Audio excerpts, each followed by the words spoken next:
Hi everybody. Alright, good morning. So we're continuing to work on the fairings on the empennage, starting with the ones on the edge of the elevator. So last time we had ended the video by starting to do a little bit of pop riveting work. Again, on the inside of all of these fairings I have little washers that have been epoxied on so that when you go to pop rivet them on, the pop rivet has some metal to grab onto and not just fiberglass. And even with those in place, you can still hear that fiberglass strain and crack as you're pushing the washer back against it. So, as I was saying, what you need to do, and I found out here, and I didn't really think about this, so when you pull a pop rivet and you finally pop it, right, that's a very jarring sensation. And what can happen is, as you're going in there, you pop a pop rivet, and let's say, I don't know, one of the washers, like 3 pop rivets down, decides, oh, I can't take it no more, I'm out.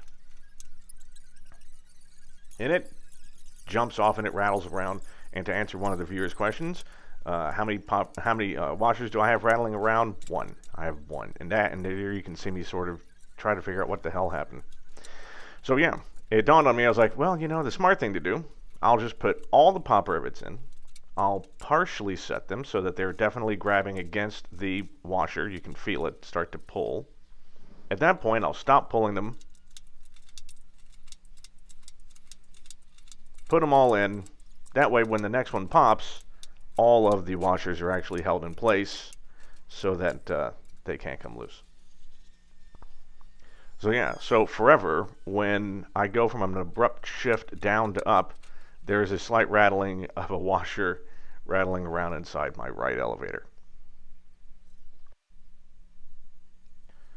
There's an old legend about a sailor that died in the hull of a ship between the inner and the outer hull, like an old pirate ship hundreds of years ago, and haunted the ship forever.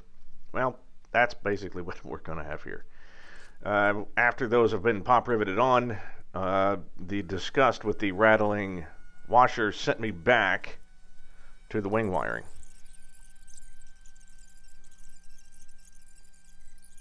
And it appears we would be on the left side.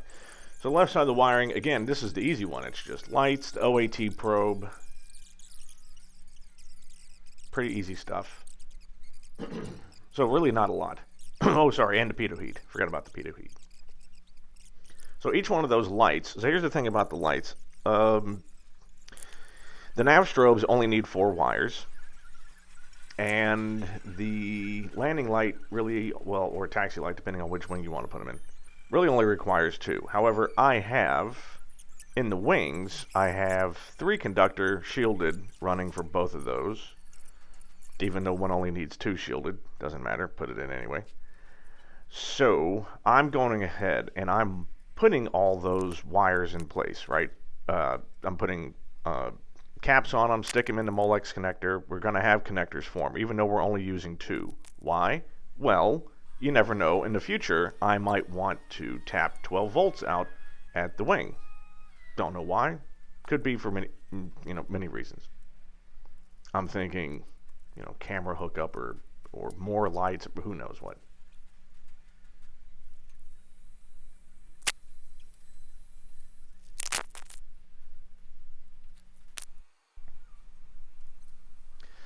Alright, so with the wiring, well, with more of the wiring done, we're going to refocus real quick back on the fairings. Here I'm about to mix up in just a second some of the nice epoxy filler that I love to use.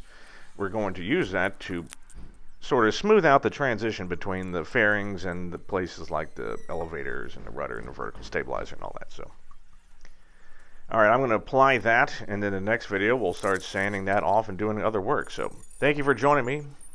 See you soon.